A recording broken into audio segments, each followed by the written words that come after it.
Ladies and gentlemen, boys and girls, fall fans of all ages, we're back again with another Rocky Top Ramble. We're keeping the same vibes here no matter what goes on Saturdays. You know, we're going to be here and we're going to be rambling. Here with my co host, Christian, and my other co host, Luke. Let's start it off a little abnormal. We're going to go to Luke Sloopy Hall first and get his thoughts on this Saturday's game. Just initial thoughts. We'll dive into it, but let's start out with the first overview thoughts from Mr. Sloop here. About Kentucky? No, Tennessee versus Alabama. Game on Saturday. You mean about Kentucky, right? No, this guy. Don't want to talk about it. We coached scared in the second half. Our players thought we could win. Our coaches didn't. We coached scared. We tried to nurse a 17-point lead against the greatest head coach of all time. You can't do that. That's my opinion. Went down there. Our players went down there looking to win. Our coaches don't trust our guys at all. They could prove to them that they're the best in the world, but they don't trust them. So that's just my opinion. You got to trust your guys no matter what. Yeah, I kind of saw that at times too, especially just not throwing the ball down the field in the second half. Like that was just tough to watch us not do, especially when it had been working all first half. Christian, what's your initial thoughts on the loss there down there in Tuscaloosa? I mean, as you guys know, it's a tale of two halves. Joe Milton played his greatest half of football at UT, I thought, in the first half. And we didn't capitalize on some field position and turnovers. Right now, we are absolutely terrible in the red zone. I don't know why, but we just have struggled putting the ball in the end zone. And then you get into the second half, and it's like some of our players talked about how they thought that they had already won the game, and some of the coaching decisions and stuff that was made in the second half was just mind-boggling, to say the least. And the tail of the game was we were 0 for 3 on fourth down. Yeah.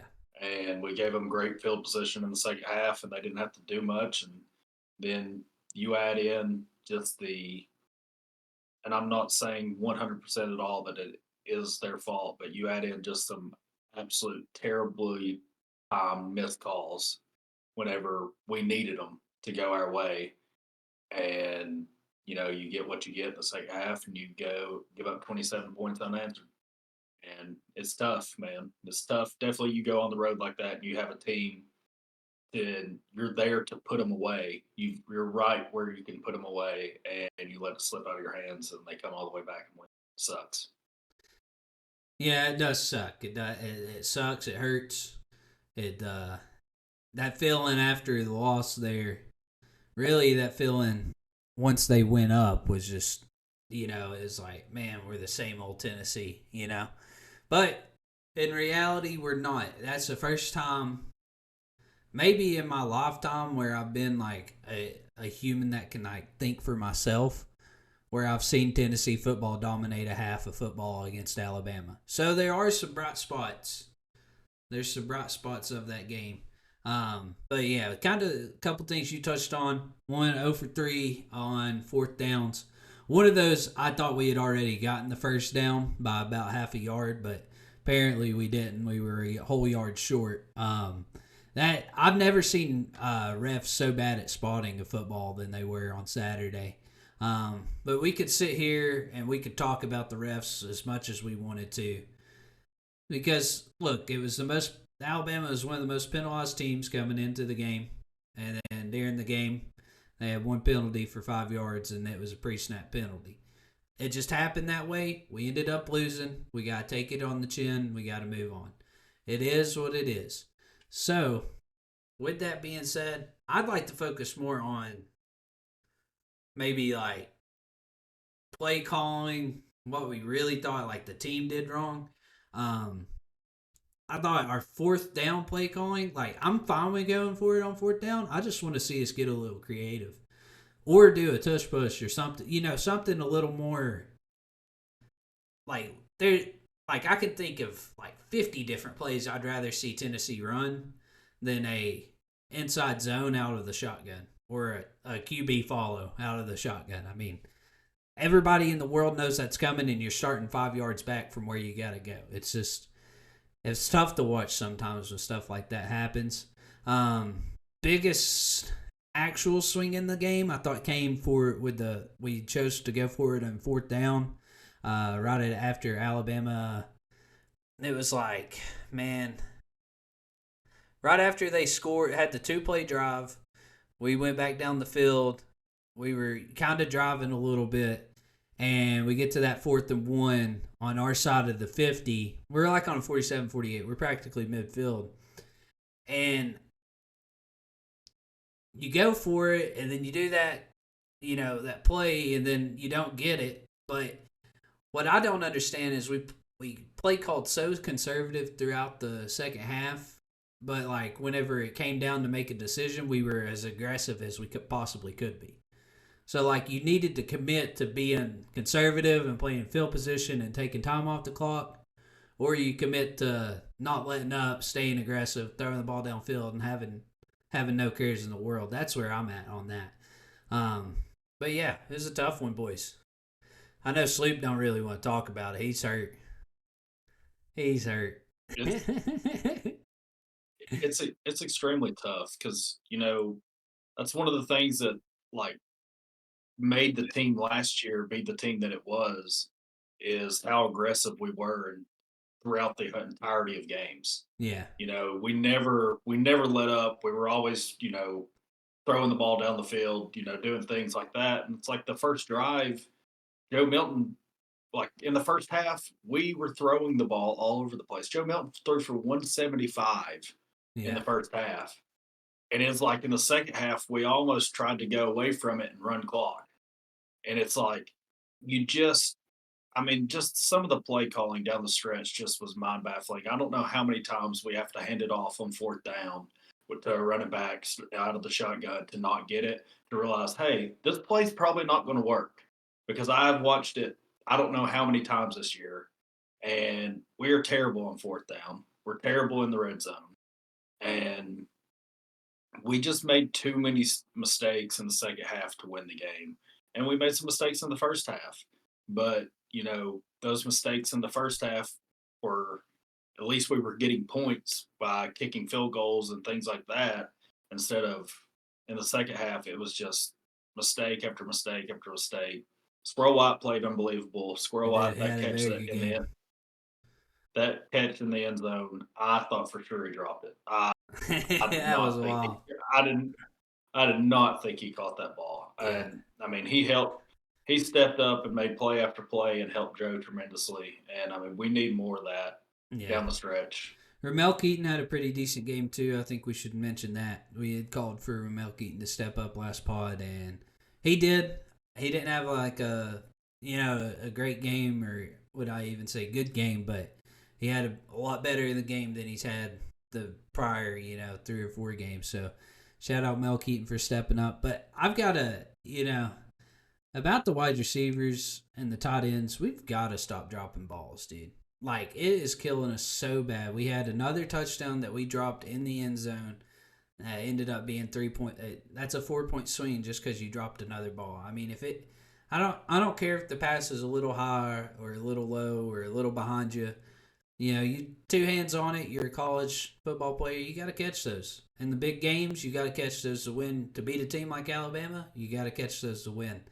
So we just got to have that out of our skill guys there.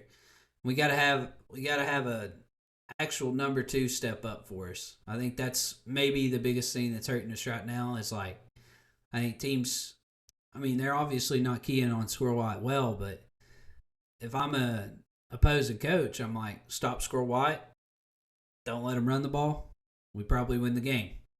And, we got to have a number 2 wide receiver step up for us. And hurting Brew getting hurt, that's where that comes into play. Like, he would have been that guy where when we need a catch, 6-7 yard catch, he would have been that guy to make that play. I know Sloop loves Big Brew. That's our dog, ain't it, Sloop? Brew's a dog. losing him hurt really bad, especially in a game like that this past Friday. You need a guy like that to be able to step up and somebody that the coaches can trust. Because, like I said, I mean, you guys both said it. We had such conservative play calling in the second half, and I'm not a great football guy, but it felt like we were trying to nurse that lead, like we thought that would be enough to win on the road in the SEC, and it's not. It doesn't matter where you're at. It doesn't matter for Tuscaloosa, Lexington, Missouri. It doesn't matter. You've got to keep pouring it on right there, and even if Joe comes out in the second half and throws for 40 yards with 4 picks, I mean, at least you tried. Right. Everybody and their brother is going to say trying to nurse that lead is not a good idea, and Right. I will always agree with that. No, Yeah. but we didn't trust our guys, and I can understand why we don't trust them because to this point, what have they given us to trust? Yeah. I mean, Squirrel White's that one guy that like you look at that's like anytime he's throwing the ball, he should be catching it. And that's where I'm at with it too. Like we've got to have some guys step up. I really think something, and I've listened to a couple different talk shows so far, and I think I've listened to a bunch of people, talk about the game, and something that like I've noticed, as far as stats go, that really hasn't been talked about too much, is our leading rusher that wasn't Joe Milton had 28 yards on the ground. And that was Samson, and he got 4 carries. Jalen Wright had a really non-Jalen Wright game. He had a lot of hype coming in. He had 11 carries for 22 yards, averaging 2 yards a carry.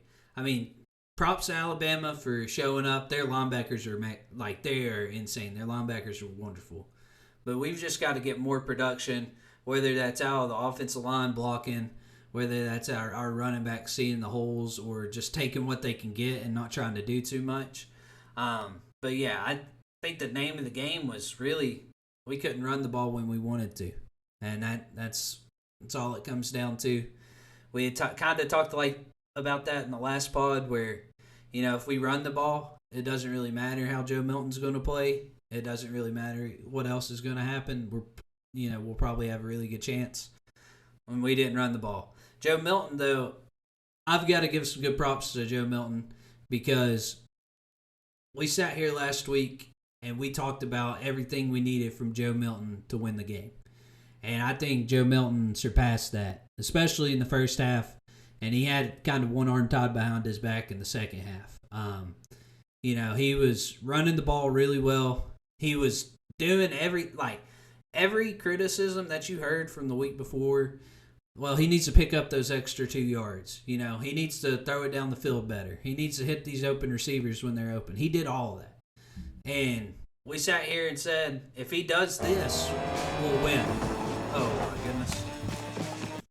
Yeah, if he does this, we'll win. And he did that, and we did. So I think that's what kind of makes this loss hurt a little more is like, we just sold. That's how I can say it. We sold. I mean, we chalked it up.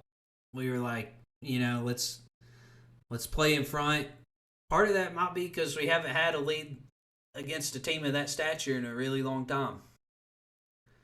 It's kind of new territory for us. We didn't really know what to do. I mean, that might be part of it, Christian. It very well could be. I mean, you go even back to Alabama last year at home. I mean, we had a chance to absolutely blow the doors off of them and put them away. And for whatever reason, I don't know what it is, but we go into lulls on offense and with this team especially. It happened this year at Florida in the second quarter. And we just go into these lulls at times and it's just like, what is this team? Where's the team that was just out there on the field? And what just happened? And I mean, you saw that in the third quarter.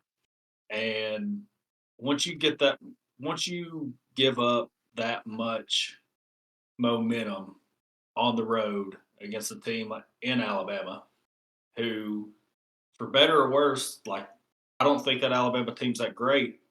I just think that they know how to win. That's all they've ever done down there. And they knew how to win and they figured out how to win and they figured out and you give that much of it, you just take a lull like that in the third quarter, you don't have a chance.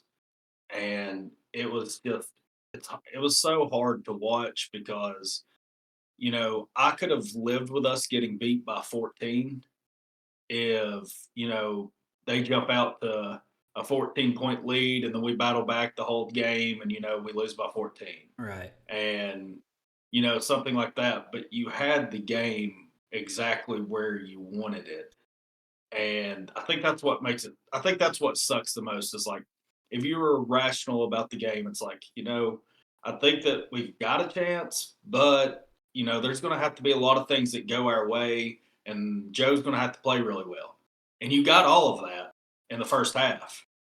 And then it's like it just completely went away at one time. And it's like, what in the world and how in the hell did we get here?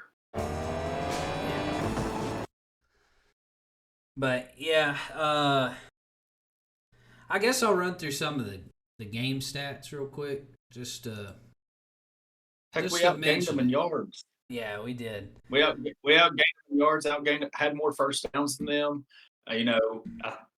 Like the whole complex. Even our rushing, they had 138 yards rushing. We had 133, about even on the rushing. And that's the thing. Like you take away the strip sack that we gave up that for a touchdown, Yeah, and we actually put those two balls in the end zone at the very first of the game. We still walk out of there 28-27 yeah, with a win. yeah. And that's you take away 3 plays in a game, and that's just the margin of error in the SEC and definitely on the road against a team like Alabama. You take away just a few plays, and it comes out completely different on your side. And now we're sitting here talking about, okay, if we can make through these next couple of weeks, we've got a chance to go play for the SEC East, and everything is still out in front of us. But at the exact same time, and like I will echo this sentiment, is you tell me 5 years ago that we would be 5-2 at this time with losses on the road at Florida and Alabama, I'd be pretty happy. Yeah. I mean, you think about it, like we lost to Georgia State 5 years ago, Yeah. lost to BYU at home, Yeah. and you tell me of what Josh Heupel has done. While I don't agree with a lot of his coaching decisions in the second half, you tell me what he has done and where we are at right now. We are ahead of schedule. Yeah. We're ahead of schedule for where we should be because you look at the lineup and what Alabama had, they had 15 5-stars that were out there on the field on Saturday. We had 2. One of them was a backup quarterback that never saw the field. And I'm pretty sure that either Thornton or Brew was a 5-star, and neither one of them played. Yeah. Or if Thornton was a non-factor. Thornton. Dante dropped the ball. He dropped a big ball. He dropped a big one, dude. What was that? Was that third down Sloop? I can't remember off the top of my head. I didn't I usually rewatch the games and I didn't. It would have been a walking touchdown. Yeah, I normally rewatch the games, but this one just kind of hurt to where I didn't want to reopen that wound, But yeah, dude, we've got to catch the dang ball. Like it bothers me a lot. And I think it does because of how good we were at that position last year and then how big of a drop we've had this year. Like stats-wise, it might not show, but like, I got to see how many balls we dropped this year. And then like, put that for third down conversion balls that we've dropped. I mean, it's got to be an insane number. I don't know. Even like I think that was a second down play, but still, that was the first down. Even if he doesn't get in the end zone, it's first down, first and goal at the 4. Keaton dropped one earlier in the game where it's like 2nd and 7, and it was a first down. And that's how our offense starts really moving the ball is whenever we get that first down, and then it's tempo, tempo, tempo, and that's what really opens the run game is the tempo to be able to get the first down, and then their offensive line and defense or their defensive line and everybody's trying to get set. And then before you know it, you snap the ball and handed it off, and you've got a guy 4 yards down the field, and you're trying to tackle him. Yeah. And we just never got back into that and it's hurting us. Those drops, while they may not look big on, it's just a drop on 2nd and 7, it's just a drop on 2nd and 6, or whatever it is, first and 10, whatever. They're huge because they're taking away the tempo, and the tempo is what makes the offense go. Yeah. Well, I think we got some of our ranting out about it. Sleep, do you got any final words on the loss?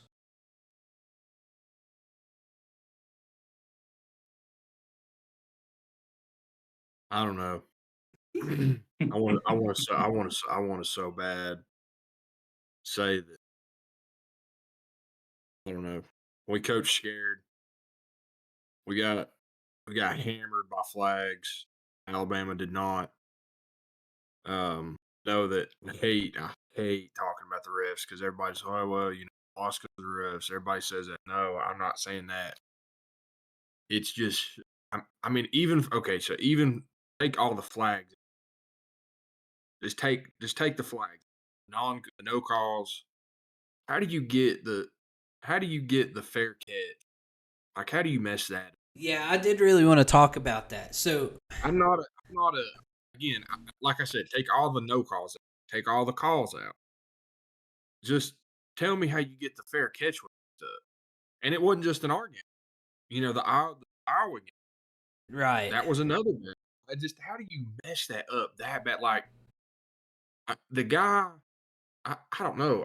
I've always watched football, and when you fair catch, hand above the head here, that's a Right. fair catch. Never arms out. Like I could That's even an see like invalid. if he did like this, I could see that. But his hands Right. were like there. I mean, I just don't understand. And it's Like not the the guy I've announcer, got the one. ball is going Gary to. I think that's another thing to mention. Gary Daniels. I've got one. Gary Danielson and them said like, oh, sometimes they do that when they're not bringing the ball out. Okay, I've got one better for you. sometimes they do that, sometimes they don't. I don't. That's not a fair catch signal. That's not what it is. The fair catch I've signal got one better for above the you. look. CBS called it. CBS called it like that and showed it like that, and they were blaming it on D. It wasn't on D. It was on a guy on the very front line, 65 yards away from the ball, that was pointing at the ball, stuck his arm up and was pointing at the ball, and that's what they called the fair catch on. You go back and watch it and look at it, and even Heupel said today in his press conference, he talked about it. He's like, yeah, by rule, I guess that's technically a fair catch. And the reason that it got put at the 4 yard line where we called it at was because he tried to advance the ball and it was a penalty. But it's just like, how in the world can you miss so many blatant, obvious holds and different things else from where you were, and you see a guy point at the ball on the very front line, 65 yards away from the play? Again, I'm not trying to guy. I mean, they have Well, it's okay if we want to talk about the refs. We're fans. It's not like we're coaches blaming the loss on it. Like that's how I no, feel. but Like that's our we can do that. Like it. We don't have to at feel the same bad about complaining about refs. I mean, we I'm we not. I don't lost, feel but bad, but at the same time, these guys have some of the toughest jobs in the world when it right, comes to sport. I right. mean, I'm not. I'm not going to see. I mean, we did not coach well enough to win that game. No, We played well enough in the first half. We did not play well enough in the second half, and that's the bottom line. But again, at the same time, I'm not trying to hammer these guys and be like, oh, I'm cooking. I'm not trying to say that. I'm just trying to say like these guys aren't accountable. Like they don't go they go home and they don't go home and they don't they have go home and to go in Monday morning and then talk about what they did wrong, Here you go. what they got right. right. Right. And Like there's got that. to be there's got That to be some accountability at some point. I But watch think this. so.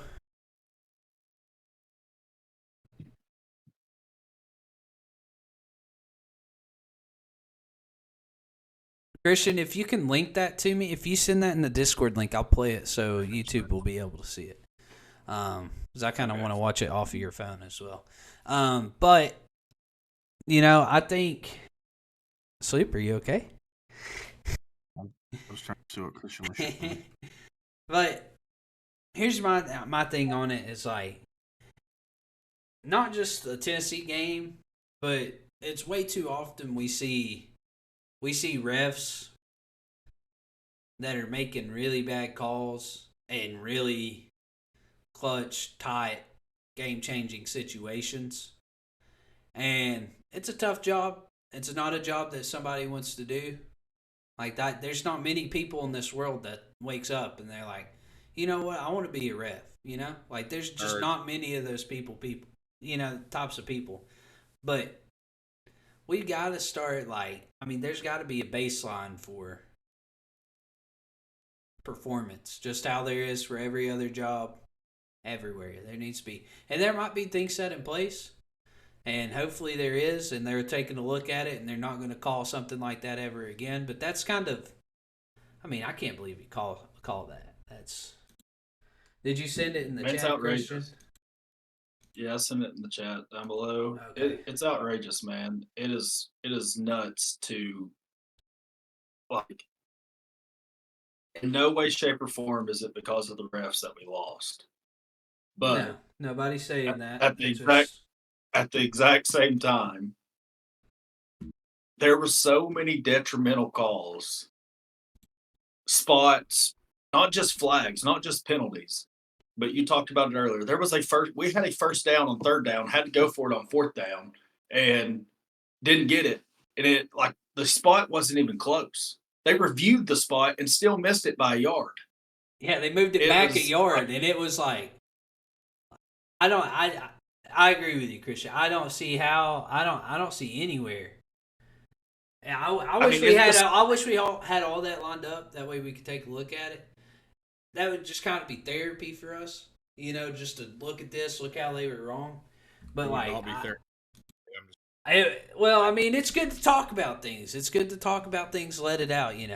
But I'll show this. Let me show this fair catch, invalid fair catch that they called. So by rule, this was the correct call. I'm not sure if this has been called on a kickoff in college football yet this year. Exactly. So watch this guy here on the left. Oh man, what? yeah,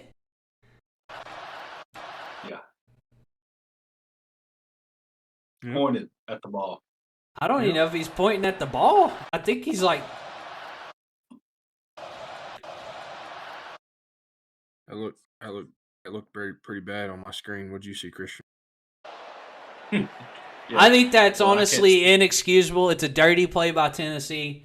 I just can't believe we would try to do something like that, try to take an advantage of calling a fake fair catch and then just running the ball out of the end zone right there. I mean, that's ridiculous. We're a bunch of cheaters. We suck. We should never be allowed to play another SEC game again. Go ahead and send us to the Big Ten. That's what I got to say about that. I mean, that what drives me crazy is like, as a ref and as somebody that's calling a game in any type of way, your number one priority should be to be a non-factor in the game. I agree. And and whenever you make a call like that, that is 100% becoming a factor in the game. Like I can sit there and I can understand how Alabama fans are pissed off at the pass interference last year that the flag was thrown late. The flag was thrown, it was thrown late. The guy, whatever. And I can understand how they were upset about it last year, whenever, because they intercepted that pass. And if that play would have stood, we wouldn't have won that game. Right. And I can understand how they get upset about that. And I can completely understand because that's at the end of the game. It's in a crunch time situation, and a ref threw a flag that made a huge deciding factor in the game. Now, do I think that was a pass interference? Yes, but I can understand where they're at, and that's been my whole gripe the whole entire time. Is okay, yeah, our safety shouldn't have been getting beat by 65 yards on the deep ball whenever the guy was wide open, but you also can't basically rear naked choke our defensive end that was going to be there to sack the guy. I mean, he was around his neck, buttoning his chin strap for him. He was taking off his helmet for him. He knew he was about to head off to the sideline, go get a drink of water. He was just getting an early start on him. That's all that was. It's just amazing. Like, those are the type of plays that's like, yes, our defense screwed up, busted a coverage. We probably don't deserve that call. But you look at that call, and it's like, that's a 7-point. How was that not seen, like one of those things. And you see, that's what drives me crazy is you didn't see that, but you saw a guy do this on a kickoff. Yeah. Or the holding. At the front. Or the holding call that put him in the field position when we had stopped him on third down. Where even in slow motion, dude, you barely see any type of jersey get pulled. Like, it's a graze of a hand. And it's just, it's stupid. It's stupid. I think we should put the nail in the coffin right now. Refs sucked. The refs sucked. It happened. We got our butts beat. It is what it is. The refs sucked all across college football and all across the NFL yesterday. What they did was it Minnesota? Minnesota, Iowa. That was awful. Oh, my God. Man, yeah, what they did to Iowa. Excuse me. Yeah. That was awful. And what made it worse is you saw, and I saw this on Twitter, 3 punts, all consecutive 3 punts before that last punt. That returner did the exact same thing. Wasn't called. Does it that 4th time, Sloop. Got him. I'm not gonna lie. If Iowa would have won that game, they become a legitimate college football playoff contender, and the NCAA knows that nobody wants to see that near that. Right. They need to see. They need to see another 2 SEC teams in the college football playoff. They had to make that call. Iowa had an unbelievable second half of football. They gained 2 whole yards of offense in the second half. That is great football. So can we talk about that Iowa-Minnesota conversation we had before the game started? When we talked on the phone that morning, and you said Iowa -3. I don't know. I think I'm going for it. I said Sloop, and I hammered. I said Sloop. Iowa has one of the worst offenses I've ever seen in my entire life. I'm not sure if they'll score 3 points. Would I have hit it if they didn't screw? I mean, yes, but okay, all right. Special teams touchdown. Yep. See, it wasn't the NCAA. It was DraftKings calling the refs to say, Sloop Dog's about to fleece us. Because I hammered. I put a whole $1 on that thing. Okay? Put a whole $1 on Iowa -3. Said Sloop Dog's going to fleece us. We don't need that to happen. Wow, Sloop. Whenever I saw the over-under for that game at 30.5, I was like, man, that is so low. I'm going to bet the under. That is just unbelievable. That defense, though, you got to give them props. Unbelievable. Great defense. Great defense. They played Minnesota. Great defense, Sloop. Great defense. Hey, PJ Fleck was in a full suit today, raising absolute hell about it. He was telling them how that was the right call and everything else. He's standing by it. I love it. Yeah, I'm sure. PJ Fleck.